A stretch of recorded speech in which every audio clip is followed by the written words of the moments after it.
Hey, what's up, Mavs fans? Kevin Gray, Mavericks pre- and post-game host on 97.1 The Freak on the Dallas Mavericks Radio Network. Appreciate you joining me for this mini-sode of Inside the Mavs here on my YouTube channel at Kevin Gray Sports. Make sure you like and comment on the video, and you can download and subscribe to the Inside the Mavs podcast on iHeartRadio, Apple Podcasts, wherever you get your podcasts for free. Give it a 5-star rating and write a review for it while you're there. And you can catch me on your home of Dallas Mavericks basketball on 97.1 The Freak, and follow me on Twitter at Kevin Gray Sports. Mavericks get their second straight win with a 142-124 win over the Detroit Pistons. Luka Doncic, 39 points, 10 rebounds, 10 assists, his sixth consecutive 30-point triple-double, his fifth consecutive 35-point triple-double, both NBA records as the Mavericks improved to 36-28 on the season, 17-13 away from the American Airlines Center. Still sitting in the 8th spot right now, but the Phoenix Suns now in 7th, the Sacramento Kings in 6th. So as you look at the Western Conference standings, you've got the Suns in 7th. The Mavericks do own the tiebreaker over Phoenix. Mavericks in 8th, Lakers in the 9th spot, and the Golden State Warriors in the 10th spot. But the Mavericks were able to get terrific performances from Daniel Gafford, who had 17 points and 7 boards. Also, Tim Hardaway Jr., who had 17 points, knocking down 4 3-pointers. Playing at home in Michigan, we know that THJ is a Michigan Wolverine. His daddy, Tim Hardaway Sr., was in the building as well. So Tim Hardaway was able to put on a show for friends and family, especially in that third quarter where he was really able to make things happen for the Mavericks, scoring the final 9 points of that third quarter, including a buzzer beater at the end of the third where Tim Hardaway Jr. knocked it down to put the Mavs up by 16, 104-88 entering into the fourth quarter.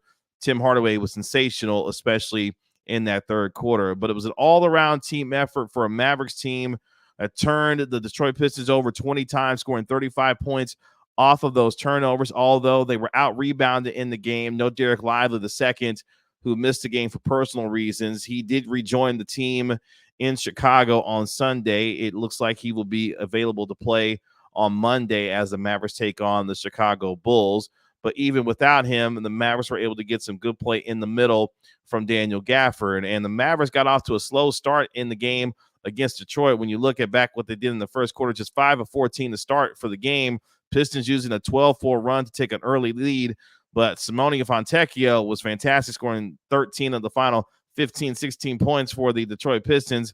But the Mavs were up by 1 at the end, or up by 2, at the end of 1 at 35-33. Kyrie Irving was sensational, scoring 11 points in that first quarter as Luka Doncic was able to really get things going, especially with his passing. Had a really nice pass to Dwight Powell. Mavericks had a bunch of and ones in this game. You look back at the game, I believe 6 and 1 opportunities that they had, multiple opportunities for Tim Hardaway Jr. on a couple of made 3-pointers that he had for and 1 opportunities. So the Mavericks were able to get to the free throw line quite a bit. As you look at the final stats from the game, the Mavericks got to the free throw line 32 times, making 26 free throws. Again, just underscoring how aggressive they were in this game, and at times some really bad fouling from the Detroit Pistons. You look at the second quarter, Kay Cunningham, who was really good in this game for the Mavericks, could not withstand, though, did the Detroit Pistons, the onslaught that was Luka Doncic in that second quarter, scoring 21 of the Mavericks' 34 second quarter points. They shot nearly 55% from the field. Kay Cunningham had 14 points, but the Mavericks led at halftime 69-65. And what you loved about the Mavericks was the aggressiveness, obviously, for Luka Doncic in a game where, look, you did want to play with your food.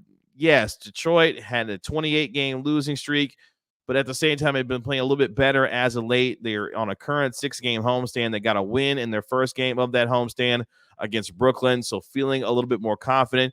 And it was a competitive first half for Detroit taking on the Mavericks, and you knew that the Mavericks were going to have to earn it in this game, and they were able to do so. Luka Doncic with a series of baskets. Again, another and one opportunity in that second quarter as well. Turnaround buckets. Luka Doncic was doing it all for the Mavericks, including knocking down a step-back three-pointer that had the Mavs up by 9 with 58 seconds left in the first half, capping off what was, as I mentioned, that 21-point second quarter that he had, scoring 21 of his 26 in that second quarter. So, look, Mavs up by 4 at halftime, but then things really started to turn the corner in that third quarter. As I mentioned, they started up by 4 to begin the period, go on a 10-4 run to push their lead to 10, a perfect 4-4 start. Again, the aggressiveness in this game and getting after Detroit, and especially in that third quarter, really putting the pedal to the metal. They started overall 8 of 9 from the field as they led by 11 with 5.5 minutes left in that third quarter. Luka Doncic and Kyrie Irving combining for 18 of the Mavericks' first 22 points.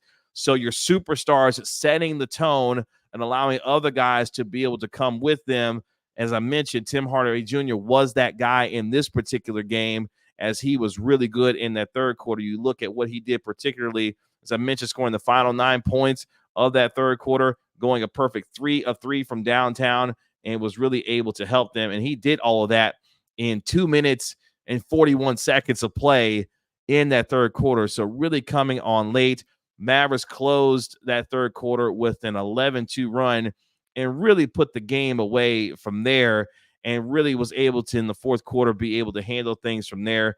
Daniel Gafford playing extremely well in this game, as some history was made for him, as he made 19 consecutive field goals. He's now made his last 19 consecutive field goals for the Dallas Mavericks, which is a franchise record, breaking the franchise record of his teammate, Derek Lively II, become the only 2 teammates since 1997-98 to make at least 18 field goals for the same team in the same season. So Daniel Gafford continues his really good play, as he was back in the starting lineup, as I mentioned, with Derek Lively II missing the game for personal reasons.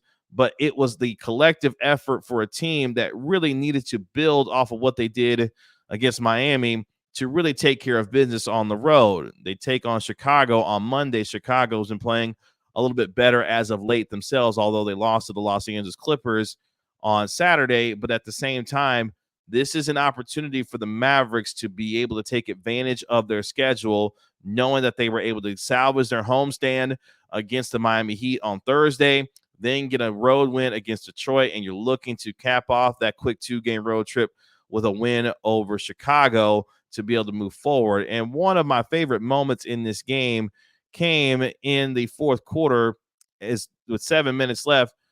Jalen Duren had a hard foul on Daniel Gafford, pushed Gafford on the way down a little bit, and then, of course, PJ Washington came to his defense. Duren assessed technical fouls. Duren eventually thrown out of the game for apparently grabbing Washington's head while he was on the ground. I didn't necessarily see that. Couldn't see it on the replay, but at the same time, referee said it happened. But the reason why I point this out is because that is the kind of thing that you want to see from a team starting to galvanize and put themselves together, especially for a couple of new guys on the team. For Washington to come to the defense of Daniel Gafford and really ensure that he was okay, but more importantly, let everyone know that that's not going to fly, in terms of, even if it being a hard foul, that's not going to fly around here. And I give PJ Washington a lot of credit for being able to handle that situation and be able to show his teammates, look, I'm going to be here for you guys. And those are the small things. You say, Kevin, that really isn't a big deal. It's a big deal in the context of what this team is trying to achieve by galvanizing and putting together that chemistry on a night-to-night basis. Those kinds of moments are huge for a team to be able to utilize for examples that they are building toward that chemistry and continuity together, to be able to show that there's some toughness on there, and PJ Washington was able to provide it. But look, you took advantage of a lot of and one opportunities in this game. Tim Hardaway Jr. had the most points that he's had in about a month with his 17 points that he had.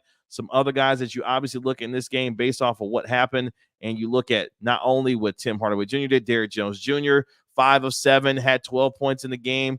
Daniel Gafford, the 17 points. Luka with his 39. Kyrie Irving with the 21 that he had.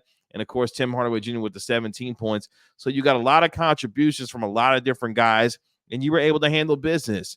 And that is my largest takeaway from the game, is you've handled business against the teams that you're supposed to. And the Mavericks did it once again. The question will be, as they get ready to take on the Oklahoma City Thunder, the Denver Nuggets, the Golden State Warriors, after they take on Chicago on Monday, how do they respond against teams in the West that they've got to beat in order to continue to try and climb up the Western Conference standings and get out of that dreaded play-in situation? They still got 2 games against the Sacramento Kings. They still got 3 games against the Golden State Warriors. They've got to be able to stack as many wins as they can and then be able to really put it down when it comes to taking on the teams that are above them and behind them to catch up to what's going on in front of them, but also keep the teams at bay that are behind them. And hopefully you get some help in front of you, whether it be from Phoenix, whether it be from the Los Angeles Lakers, who are behind the Mavericks, as I mentioned, in the ninth spot. But also when you look at what Sacramento's doing, the New Orleans Pelicans sitting there at the 5 spot right now, you're trying to find a way to stack these wins together so that maybe you can get some help from some of these teams in front of you and behind you beating up on each other. Because if the season were to end today, the Mavericks would be facing the Suns in the play-in, and you would have the Golden State Warriors and the Lakers taking on each other in the 9-10 matchup. So things are obviously treacherous in the West, but for the Mavericks, huge win for them, continuing to hopefully build on some momentum. And then we really start to find out who they are when they take on Chicago, when they come home to take on teams like the Golden State Warriors, obviously taking on the Nuggets, obviously taking on the Oklahoma City Thunder as well. Mavericks got a lot of work to do over the next several days to give us more confidence about what they can do. But at the same time, they needed this win to continue to build the momentum that they've started. And you've got a lot of key contributions from these guys in support of Luka Doncic, who continues to have me run out of superlatives at this point. I'm sure for you, as you've watched him continue to play, you saw the 21 points that he had in the second quarter, just taking and making deep threes, bank shot threes, all the stuff that Luka Doncic is capable of doing. He continues to put this team on his back. And hopefully, as they continue to do more winning here, the MVP candidacy continues to strengthen. He may be out of it now based off of the way that they lost 5 of their last 6 games previously to winning against Miami. But at the same time, winning continues to keep your name in that conversation. And the Mavericks need to continue to do a lot of it as we go forward in the final few weeks of the regular season. And that's where we are now as we look at the Mavericks, who are 36-28. They've now completed 64 games. There are 18 games left in the season. They will need to make a push, and these guys have talked about it after the game against Miami, talked about it after the game against Detroit. They know what's at stake here and what they need to do in order to move forward as far as the rest of the Western Conference is concerned there. But again, got a really nice win in this game against Detroit to move forward now as they get ready to take on Chicago on Monday. So the Mavericks get the 142-124 win over the Detroit Pistons, continuing their road trip on Monday against Chicago. We will see about Derek Lively and if he's available to return. It looks like he will be now that he's back with the team after missing the game on Saturday for personal reasons, and he will be needed in the middle as the Mavericks were out-rebounded in the game against Detroit.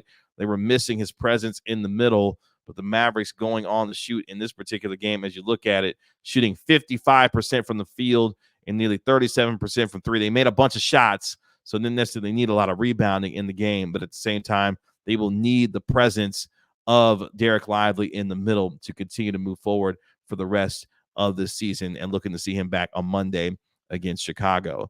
So again, make sure you download and subscribe to the Inside the Mavs podcast wherever you get your podcast for free. Give it a 5-star rating, write a review for it while you're there. You can catch me on every Mavericks pre and post game host as for all Mavericks games on 97.1 The Freak on the Dallas Mavericks Radio Network. Like and comment on this video as well. You can follow me on Twitter at Kevin Gray Sports. This has been another minisode of Inside the Mavs. I'll talk to you later. Peace.